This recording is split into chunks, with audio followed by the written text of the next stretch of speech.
हम लोग sugary solution भी कहते हैं। नेक्टर वो होता है जहाँ पे मीठी चीज़ें बनती हैं और मीठा टेस्ट बनता है, शुगरी सोल्यूशन बनता है जिससे हम लोग नेक्टर कहते हैं। और इंसेक्ट कलेक्ट करते हैं नेक्टर को for their purpose of food. Insects क्या करते हैं अपने खाने के लिए, खाना हासिल करने के लिए वो लोग क्या करते हैं, नेक्टर को कलेक्ट करते हैं। अब आगे है एसेक्सुअल रिप्रोडक्शन इन प्लांट्स। अभी तक हम लोगों ने बात कर ली कि सेक्सुअल रिप्रोडक्शन क्या होती है, प्लांट्स के अंदर सेक्सुअल रिप्रोडक्शन कैसे होती है। अब हम लोग बात करेंगे कि प्लांट्स के अंदर एसेक्सुअल रिप्रोडक्शन क्या होती है। आप लोगों ने हमेशा याद रखना है कि साइंस के अंदर किसी भी वर्ड से पहले अगर ए आ जाए, जैसे कि अभी एसेक्सुअल है, तो इसका मतलब क्या है, विदाउट। ए का मतलब क्या है, विदाउट। अब ये जो वर्ड है एसेक्सुअल रिप्रोडक्शन, इसका मतलब है सेक्स के बगैर, सेक्स के विदाउट। अब सेक्स क्या है, सेक्स हम लोग गमीट्स को हम लोग सेक्स कहते हैं।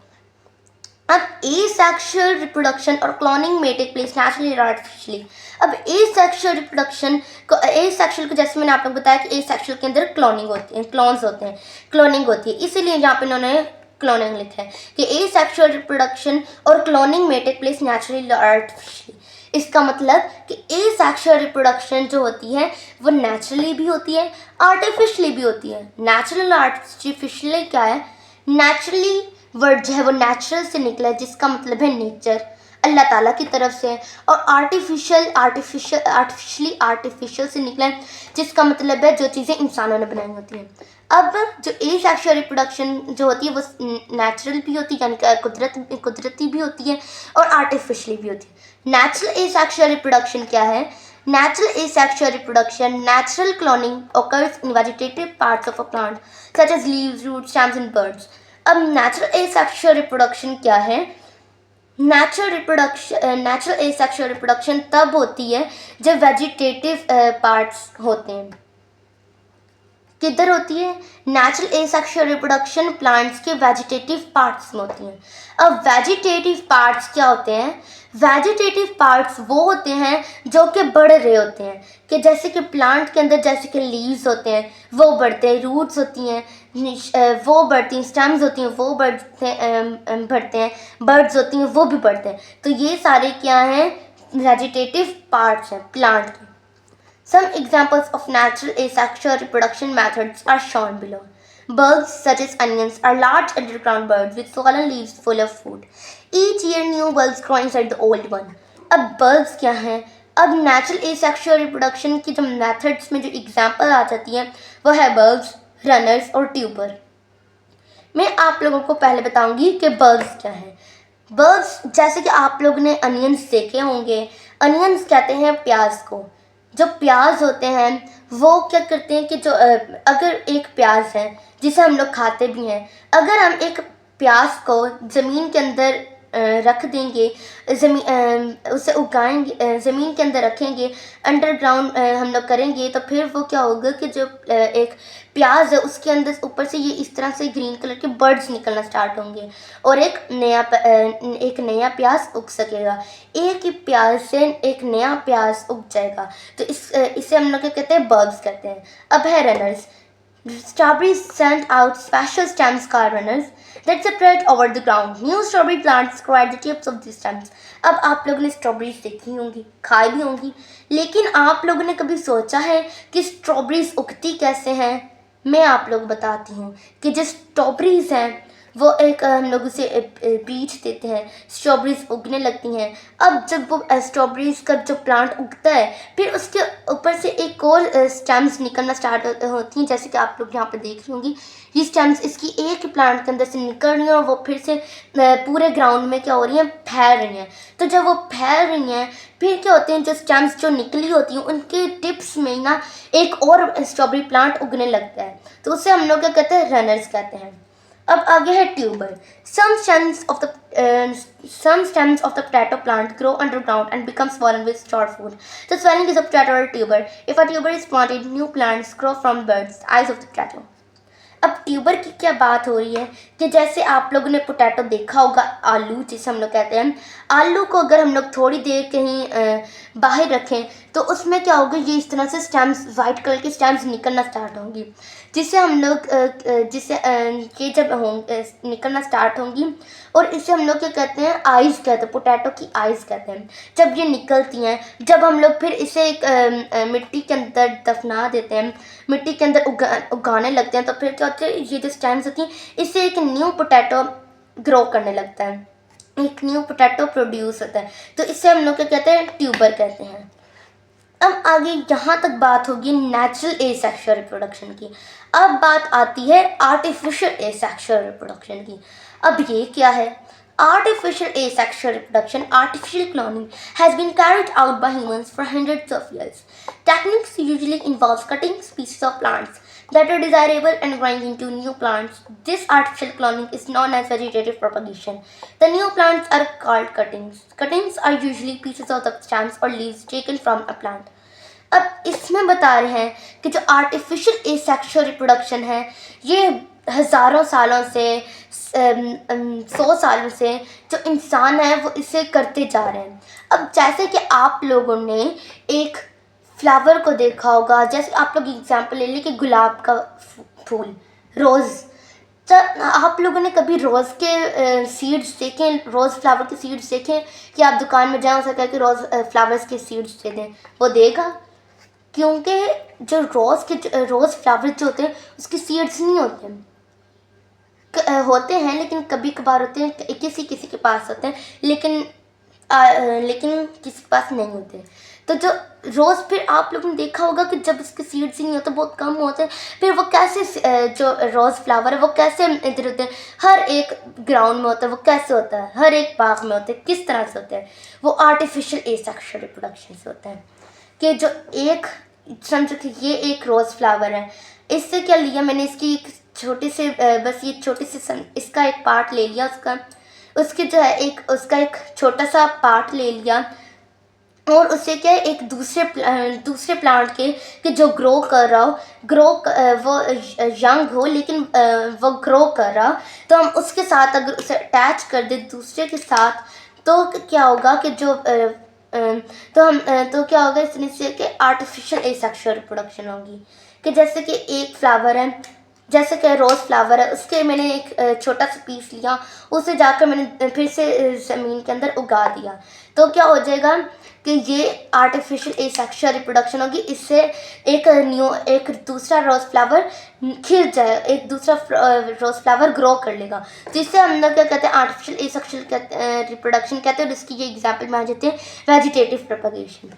अब जब वो एक और न्यू प्लांट जब वो ग्रो करता है, जब जैसे कि मैंने आप लोग रोज़ फ्लावर की एग्जांपल दी, वो जब हम लोग उसे दूसरे सोइल में ग्रो करते हैं, तो जब वो दूसरा प्लांट जब वो ग्रो करेगा, तो उससे हम लोग क्या कहते हैं, कटिंग्स कहते हैं। Cuttings are usually pieces of the stems और leaves taken from a plant. जैसे कि मैंने आप लोग बताया कि कटिंग्स क्या है, एक प्लांट से ही जब हम लोग उसके लीव या फिर उसकी कोई स्टेम हम लोग लेते हैं और किसी और सोइल में, किसी और जगह में हम लोग उसे उगाते हैं, तो फिर वो एक प्लांट ग्रो कर लेते हैं, और उससे हम लोग क्या कहते हैं, कटिंग्स कहते हैं। Another type of artificial asexual reproduction is called grafting. अब क्या है कि जो आर्टिफिशियल एसेक्सुअल की हम लोगों ने तो टाइप्स देख ली कि वेजिटेटिव प्रोपगेशन भी है, कटिंग्स भी है। अब एक और भी है, उससे हम लोग क्या कहते हैं, ग्राफ्टिंग कहते हैं। अब ग्राफ्टिंग में क्या होता है, in this method people attach part of one flower to a second rooted plant. अब ग्राफ्टिंग में क्या होता है कि हम लोग किसी एक प्लांट का एक पार्ट लेते हैं और उसे किसी और रूटेड प्लांट के साथ उसे अटैच कर देते हैं। तो इस तरीके से क्या होता है, इस प्रोसेस को हम लोग क्या कहते हैं, ग्राफ्टिंग कहते हैं। अब जैसे कि ये एक प्लांट है, इधर से अब ये एक प्लांट है, अब हम लोगों ने क्या किया, इसका एक पार्ट लिया है और अब ये दूसरा प्लांट है, इसके साथ हम लोग ने इसे अटैच करते हैं। सो इस तरीके से फिर ये जो प्लांट होगा वो ग्रो करेगा और इस टेक्निक को हम लोग क्या कहते हैं, ग्राफ्टिंग कहते हैं. A shoot is taken from the plant we want to reproduce and attached to a strong disease-resistant root plant. In a successful grafting, the two plants unite and the grafting piece sprouts. अब इसका क्या मतलब है कि जैसे वो कह रहे हैं हम लोग ने एक प्लांट से एक पीस लिया, एक फ्लावर का एक स्टेम ली, एक शूट लिया और उसे दूसरे हम लोग चाहते हैं कि अब हम लोग उसे बहुत स्ट्रॉन्ग और डिजीज रेसिस्टेंट रूटेड प्लांट, मतलब कि वो प्लांट जिससे कोई बीमारी ना हो, उसके साथ हम लोग अटैच करना चाहते हैं. तो हम लोग क्या करेंगे कि एक क्राफ्टिंग का यूज़ करेंगे. एक प्लांट से हम लोग उसका एक स्टेम लेंगे और दूसरे रूटेड प्लांट के जो डिजीज़ रेसिस्टेंट होगा, जिस तरह से यहाँ पे लिखे, उसके साथ हम लोग अटैच कर लेंगे. तो फिर जो ग्रोथ होगी इस फ्लावर की, तो इस प्लांट की, तो वो बहुत अच्छी होगी और बहुत अच्छे तरीके से होगी. और ग्राफ्टिंग को सक्सेसफुल बनाने के लिए इसमें क्या होता है, ग्राफ्टिंग में क्या होता है कि टू प्लांट्स आपस में मिलते हैं और ग्राफ्टिंग स्प्राउट होती है. और this can be done between plants of the same or related species. अब ये जो टेक्निक होती है, जिस तरह से मैंने आप लोग बताया कि जो ग्राफ्टिंग में टू प्लांट्स होते हैं वो आपस में मिलते हैं और ग्राफ्टेड पीस होते हैं. अब ये जो मैंने ग्राफ्टिंग का जो आप लोग बताया है, इसमें सिर्फ रिलेटेड और सेम प्लांट्स के साथ हो सकते हैं. जैसे कि एक ऑरेंज है और एक लेमन है, एक ऑरेंज का प्लांट है और एक लेमन का प्लांट है. ये दोनों मिलते जुलते, ऑरेंज है वो भी खट्टा होता है, लेमन जो है वो भी खट्टा होता है, इनके शक्ल भी सेम होती है, इनका कलर भी सेम होता है. तो इस तरीके से क्या होता है कि अगर हम लोग इन दोनों को आपस में मिलाना चाहे तो इस तरीके से ग्राफ्टिंग हो सकती है. लेकिन अगर हम लोग जैसे कि मैंगो है और बनाना है, इन दोनों को हम लोग अगर करें तो इन दोनों के साथ नहीं हो सकते, क्योंकि ये एक मैंगो है और एक बनाना है. तो इन दोनों के आपस में ग्राफ्टिंग नहीं हो सकती, क्योंकि जो है मैंगो की करैक्टरिस्टिक्स और क्वालिटीज़ अपनी अलग हैं और बनाना की अलग है. This is commonly done with fruits trees. अब ये जो है ये सिर्फ फ्रूट ट्रीज के साथ हो सकता है, किसी वेजिटेबल ट्रीज के साथ नहीं हो सकता. Some plant growers remove a bud from a tree they like and insert it beneath the bark of another young tree. This technique is form of grafting and is called budding. अब एक और grafting की type है budding. Artificial sexual reproduction की और भी type है जिसे हम लोग बडिंग कहते हैं. अब बडिंग में क्या होता है, बडिंग में होता है कि एक प्लांट से हम लोग कोई एक बर्ड लेते हैं, एक प्लांट से या फिर एक ट्री से, और हम लोग उसे किसी और प्लांट के साथ अटैच कर देते हैं, जिस तरह से इसमें हो रहा है. तो इसे हम लोग क्या कहते हैं कि ये हम लोग बडिंग कर रहे हैं. एंड किसी और हम लोग यंग ट्री के साथ हम लोग उसे अटैच करते हैं, तो इसे हम लोग क्या कहते हैं, बडिंग कहते हैं. अब आगे एक और भी है, सिर्फ ये नहीं कि आर्टिफिशियल सेक्सुअल रिप्रोडक्शन की सिर्फ 2-4 है, इसकी बहुत ज़्यादा है, लेकिन अभी हम लोग सिर्फ इतनी पढ़ेंगे. और इसकी एक और टाइप है लेयरिंग. अब लेयरिंग में क्या होता है, अब जैसे कि ये आप लोग देख रहे हैं, ये एक फ्लावर है, ये एक प्लांट है. अब ये इस प्लांट में क्या हो रहा है, ये एक प्लांट है, ये ग्रो हो रहा है, ये फुल ग्रो हो रहा है. इसमें नहीं कि हम लोगों ने एक प्लांट से हम लोगों ने उसका एक स्टेम को लिया और दूसरे प्लांट के साथ अटैच कर दिया. इसमें ये नहीं होता. इसमें होता है कि हम लोग एक ही प्लांट होता है और उसी प्लांट से हम लोग इसी प्लांट को हम लोग बरी कर देते हैं. एक प्लांट को हम लोग उसी के अंदर उसी ज़मीन के साथ, जिस ज़मीन में वो उगा होता है, उसी सॉइल में हम लोग उसे नीचे दफना देते हैं. फिर क्या होता है, जैसे कि ये एक प्लांट था, ये सिर्फ इतना प्लांट था, हम लोगों ने इसकी और इसके प्रोडक्शन करने के लिए हम लोग ने क्या किया, इस प्लांट को दोबारा से इसी सॉइल के अंदर इसके दफना दिया. अब क्या हुआ, इसी से एक और प्लांट उगने लग गया है. अब जैसे कि ये है, अब इसमें क्या है, इसमें हम लोग एक प्लांट को ही हम लोग एक स्टेम को ही कवर करके तो हम लोग एक और प्लांट को उगा रहे हैं. तो ये इस हम लोग प्रोसेस को क्या कहते हैं, लेयरिंग कहते हैं. लेयरिंग के आगे 2 टाइप्स हैं, एयर लेयरिंग और माउंट लेयरिंग, जो कि मैंने आप लोगों को अभी बता दी है. अब आगे हम लोग यहाँ तक अब हमारी बात हो गई है सेक्शुअल और एसेक्सुअल रिप्रोडक्शन की. अब हम लोग बात करें कि माइक्रो प्रोपगेशन और टिश्यू कल्चर क्या अब ये क्या है. अब माइक्रो प्रोपगेशन क्या है, हमेशा हमेशा आप लोगों ने याद रखना है कि साइंस में माइक्रो का मतलब होता है छोटा। माइक्रोस्कोपिक क्या होता है, इसमें भी यही होता है, माइक्रो का मतलब कि बहुत छोटे होते हैं। अब माइक्रो प्रोपगेशन क्या है? Micro propagation means growing new plants from very small microscopic pieces. अब पहले हम लोगों ने पढ़ा कि हम लोग एक प्लांट से एक छोटा सा पीस लेते हैं और उसे दूसरे प्लांट के साथ अटैच कर देते हैं, तो इस तरह तरीके से हम लोगों की रिप्रोडक्शन होती है। अब हम लोग माइक्रो प्रोपगेशन कर रहे हैं। अब माइक्रो प्रोपगेशन में क्या होता है? कि इसमें हम लोग बिल्कुल छोटा पीस लेते हैं, बिल्कुल छोटी स्टेम लेते हैं एक प्लांट से, कि जैसे कि और हम उसे सिर्फ माइक्रोस्कोप की मदद से देख सकते हैं।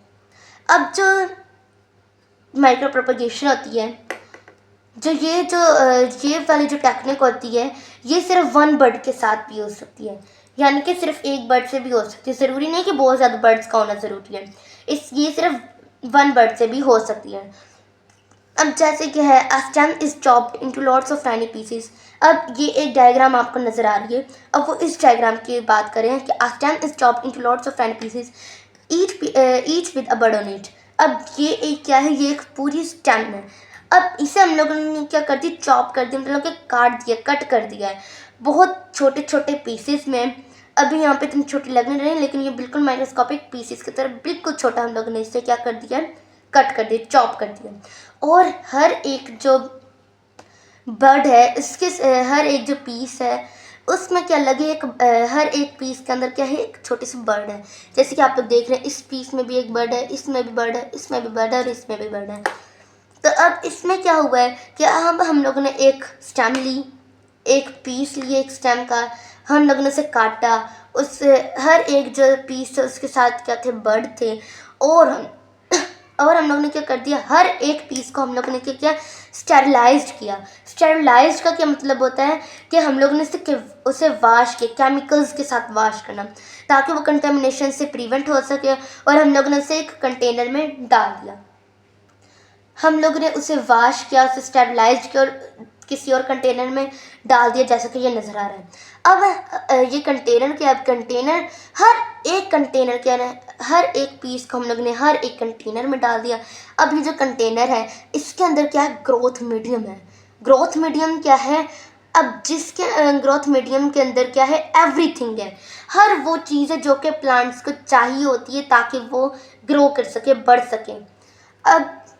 अब वो जो ग्रोथ मीडियम होता है, उसके अंदर एक रूटिंग हार्मोन्स होते हैं, जिससे क्या होते हैं कि जो प्लांट्स होते हैं वो बहुत अच्छे तरीके से, और जो उसके रूट्स होते हैं वो बहुत अच्छे तरीके से और बहुत जल्दी बढ़ते हैं, ग्रो करते हैं। अब आगे हम लोगों ने क्या किया कि each piece of stem grows into a new plant with roots. अब हर एक कंटेनर में हम लोगों ने क्या किया? पहले से स्टेरिलाइज किया पीसेस को, और हर एक पीस में बर्ड था, उसे हम लोग ने एक कंटेनर में डाला। कंटेनर के अंदर ग्रोथ मीडियम था, जिसके वजह से जल्दी ग्रोथ हुई। और जब वो ग्रोथ हुई तो क्या हुआ? हर एक जो चीज़ थी, हर एक जो प्लांट को चाहिए होती है, उसकी वजह से जो चीज़ें थी वो बहुत अच्छे तरीके से ग्रो कर गई। वो इतना ग्रो हुई कि जितना उसे चाहिए होता है कि वो एक बढ़कर और वो सरवाइव कर सके। अब इतना बात होगी माइक्रो प्रोपगेशन की। अब टिश्यू कल्चर क्या है? अब जैसे कि ये टिश्यू कल्चर जो होती है, ये भी माइक्रो प्रोपगेशन ही होती है। अब टिश्यू कल्चर क्या है? ये एक ब्रांच है माइक्रो प्रोपगेशन की। क्या है? ब्रांच है, जिससे अब इसकी ब्रांच क्या है? Tissue culture. अब टिश्यू कल्चर में क्या होता है? New plants are grown from only a few cells tissue instead of from a bud. The technique is very quick and does not take up much space. Plant growers can use it all year around in a greenhouse to produce healthy disease-free plants. Genetically engineered plants are grown using this technique. अब इसमें क्या बता रहे हैं? इसमें ये tissue culture की advantages हैं। उसका एडवांटेजेस क्या है कि जो टिश्यू कल्चर है वो सिर्फ एक सेल से ग्रो करते हैं, और ये जो टेक्निक होती है वो बहुत तेज़ होती है, वो बहुत क्विक होती है। और इससे क्या होता है, और जैसा कि आप लोग एक शुगर कैन की एग्जांपल ले लें कि हम लोग एक शुगर कैन उगाते हैं, हम लोगों को एक स्पेसिफिक, हम लोग एक ख़ास स्पेस होती है जहाँ पर हम लोग शुगर कैन को उगाते हैं, और उसमें बहुत टाइम लगता है, और उसमें अटेंशन भी चाहिए होती है, उसमें बहुत देर भी लगती है। लेकिन ये जो टिश्यू कल्चर होती है, इसमें इतनी अटेंशन भी नहीं चाहिए होती, और इसमें क्या होता है, इसमें जो प्रोसेस होता है वो जल्दी होता है, और इसमें जो स्पेस होती है वो बहुत कम लगती है। सिर्फ इसे एक कंटेनर में डालें तो हमारे टिश्यू कल्चर हमारे प्लांट प्रोड्यूस हो जाएगा। अब इसके और जो है वो है कि जो प्लांट ग्रोअर्स जो होते हैं ना, जो कि ये जो प्रोसेस होता है ना, एसेक्सुअल रिप्रोडक्शन, ये और माइक्रो प्रोपगेशन, टिश्यू कल्चर, ये जो प्रोसेस होते हैं ये सारे एक लेबॉर्ट्री में होता है। और जो लेबॉर्ट्री होती है उनमें जो प्लांट ग्रोअर्स होते हैं वो इसे हर साल इसे ग्रीन हाउस में इस टेक्निक को यूज़ करते हैं ताकि एक हेल्दी और डिजीज़ फ्री प्लांट जो है वो पैदा हो सके, और एक अच्छे से प्लांट्स ग्रो कर सकें। अब आगे है, the only problem is there is not genetic variation in cloning. So if one plant gets a disease, it is very likely that all the other clones will get it as well. This is why in nature plants reproduce sexually as well as asexually. पहले हम लोग ने पढ़ा इसका advantages, अब हम लोग पढ़ रहे हैं इसका डिसएडवांटेजेस।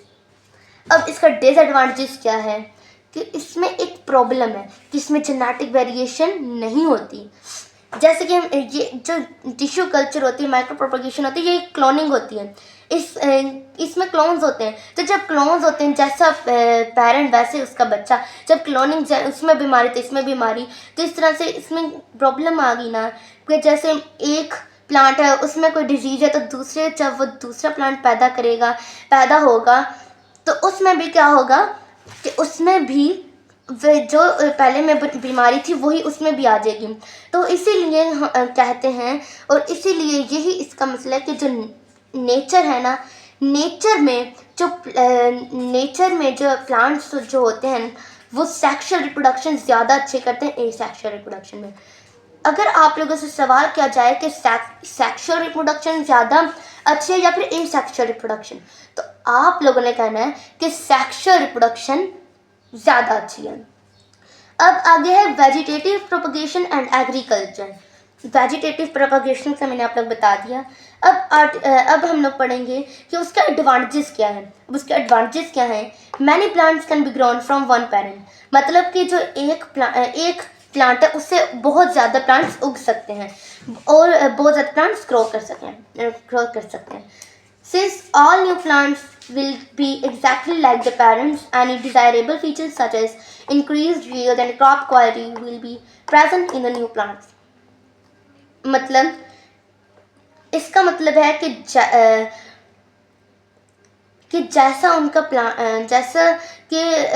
कि उनका पेरेंट है वैसे बिल्कुल सेम उसका पेरेंट है, जैसा उनका पेरेंट है वैसे उसका बच्चा है। अब आगे है plants such as fruit trees grown from seeds like many years before they produce. Fruit trees grown from cuttings or by grafting produce fruit much earlier. अब इसमें कह रहे हैं कि जब हम लोग सेक्सुअल रिप्रोडक्शन करते हैं, नेचुरल करते हैं, तो इसमें क्या होता है कि जब हम लोग नेचुरल करते हैं उसमें हमें बहुत काफ़ी टाइम लगता है, लेकिन जब हम लोग एसेक्सुअल रिप्रोडक्शन करते हैं, नेचुरल एसेक्सुअल रिप्रोडक्शन करते हैं, उसमें इतना ज़्यादा टाइम नहीं लगता। अब आगे है plants grown by vegetative propagation do not need as much attention as plants grown from seeds. अब वो कह रहे हैं जब हम लोग वेजिटेटिव प्रोपगेशन के ज़रिए से हम लोग प्लांट्स की ग्रोथ करवाएं तो इसमें हमें इतनी अटेंशन नहीं चाहिए होती, लेकिन जब हम लोग सीड्स के ज़रिए से हम लोग प्लांट की ग्रो करवाएं तब हमें अटेंशन चाहिए होती है, जब उन्हें अटेंशन चाहिए होती है। जैसे कि मैंने आप लोगों को एक शुगर कैन की एग्जांपल दी थी कि उसका एक प्लांट है, उसमें अब हम लोगों ने कोई किसान है, फार्मर है, तो हमें जब कोई शुगर कैन का जो प्लांट है उसकी बहुत अच्छे तरीके से अटेंशन करनी होती है, उसे पानी देना होता है, उसकी देखभाल करनी होती है। लेकिन जब वो वेजिटेटिव प्रोपगेशन के ज़रिए से प्लांट की ग्रो करवाए तो उसमें इतनी अटेंशन की ज़रूरत नहीं होती। Rare and endangered plant species can be reproduce and revived. Plants can be genetically modified to become ये जो मैंने पहले आप लोगों को बताया, इसमें वही बता रही हूँ जो मैंने आप लोगों को पहले बताया। Plants can be genetically modified to become more reproductive and disease resistant using tissue culture. इसमें वो कह रहे हैं कि अगर हम लोग नेचुरली करें तो नेचुरली एसेक्सुअल रिप्रोडक्शन करें तो उसमें क्या होता है कि एक जैसे कि एक प्लांट है, उसमें अगर उसने कोई बच्चा पैदा किया है तो जैसा वो वैसे ही उसका बच्चा, उसमें कोई बीमारी तो दूसरे में भी वैसे वही बीमारी। लेकिन अगर हम लोग वेजिटेटिव प्रोपगेशन के ज़रिए से, टिश्यू कल्चर के ज़रिए से अगर हम लोग करें तो इसमें हम लोग उसे डिजीज़ रेसिस्टेंट भी कर सकते हैं, मतलब कि उससे बीमारियों से दूर भी कर सकते हैं। तो इसीलिए कहते हैं तो आजकल का जो ज़माना है, today cloning is a high tech business, कि आजकल जो है ना, जो क्लोनिंग है वो एक बिजनेस बन चुका है। पहले बिजनेस नहीं था लेकिन अब बिजनेस बन चुका है। A lot of commercial plant growers such as farmers, gardeners and horticulturalists used cloning techniques to produce large numbers of desired plants in a short period of time. अब जो बहुत से जो प्लांट ग्रोवर्स होते हैं, जैसे कि फार्मर्स है, गार्डनर्स है, हॉर्टिकल्चर हैं, वो क्या करते हैं, वो जो ये जो asexual reproduction, artificial asexual reproduction जो है, इसके ज़रिए से प्लांट्स को उगाते हैं ताकि वो बहुत अच्छे तरीके से डिजीज़ रेसिस्टेंट और बहुत कम टाइम में जो है उससे जो है वो प्लांट की ग्रोथ कर सकें। तो अगर तो आज हमारा जो चैप्टर नंबर 2 है वो कंप्लीट हो चुका है। और अगर आप लोग मेरी इस तरह की और वीडियोस चाहते हैं तो प्लीज़ मेरे चैनल को सब्सक्राइब करें ताकि मेरी आने वाली वीडियोस आप तक पहुंच सकें। Okay, bye.